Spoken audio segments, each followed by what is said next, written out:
I'm running into this issue where I'm getting a lot of very nice tomatoes that have these little speckly guys are also splitting, but there's also a blight that's hit a lot of what I have, so I'm just going to show you that so you can see it. See, some of these plants are doing okay, really no problems at all, and nice big tomatoes. And then you start seeing stuff like this,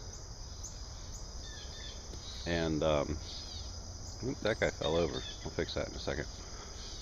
And it gets worse. You can see this one, lots of dead spots on it just in general, but there's plenty of tomatoes.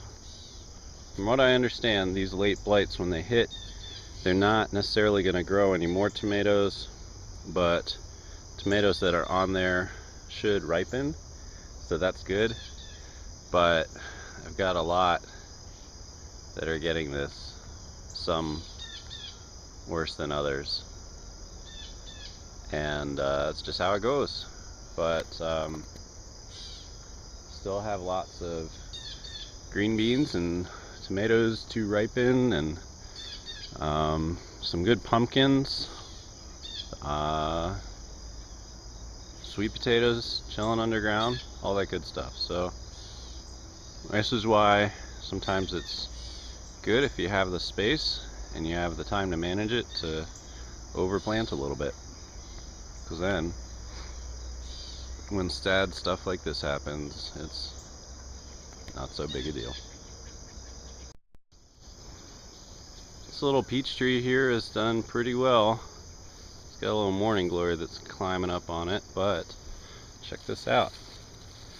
Peach-sized peaches. Pretty neat. So hopefully before too long, I'll get to eat some of those. I'm not exactly sure what the story is, but a lot of these, and this is a big tomato. Here's the tomato by my head. A lot of these yellows did not get affected by the blight the same way that I saw a lot of my pinks. I'm honestly not sure if that's the blight or not, but it's sort of this brownish skin. A lot of them got that, and it was where they're leaning up against each other. A lot of them didn't get anything at all. Some of the blacks got this too, you can see it. It's just a hard spot. But for the majority of there's some other pinks with it. They're edible, it's no big deal, but you shouldn't can with them, is what I've learned. So, you know, some of these blacks are good, some of them not so good.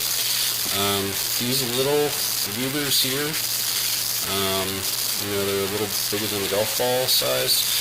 They've always done really well for me. These hillbillies, which are like a yellow with some red, did really well this year.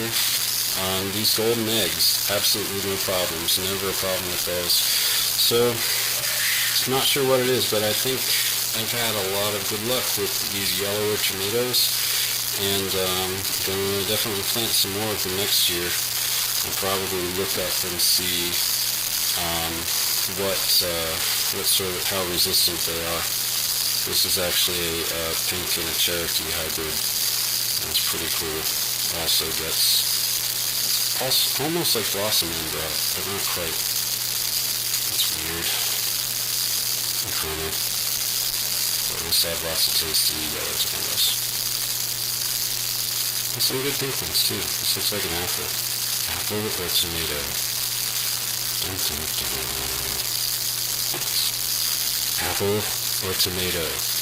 Dun dun dun. Apple or tomato? Dun dun dun. I'm done. Sorry. I just want to show a couple of the tomatoes I have. This is definitely a Lillian's. I'm not sure about these that kind of get these spotty things on the top. They're just sort of tough spots. This is absolutely a hillbilly. And this looks a lot like a tomato that I grew before, but it's the only one of its kind that has come out like this, so I honestly don't know what it is, but this is like my Pac-Man tomato that I grew before. I'm gonna make some yellow salsa.